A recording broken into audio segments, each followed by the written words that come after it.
கிடந்தால் என்ன மகளில் பாய் விரிச்சா வாசி வந்தா மசக்கதா அத்தங்கராறு சமர சுத்த வேண்டாம் ஜாலிதான் உனக்குள் விழுந்த பின்னே நான் எனக்குள் எழுந்ததென்ன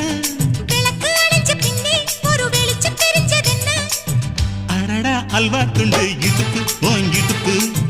அழகா பத்தி கிச்சி நெருப்பு தூள் கிளப்பு சலக்கு சலக்கு சரிகுச்சேல சலக்கு சலக்கு பெல்லக்கு பெல்லக்கு பெக்கம் வந்தா பெல்லக்கு பெல்லக்கு எனக்கு குளிர்னா ஒன்ன எடுத்து போத்துவே மாமே தோளிலே மச்சம் போல மாறுவே அடடா அல்வா துண்டு இடுப்பு ஓங்கிடுப்பு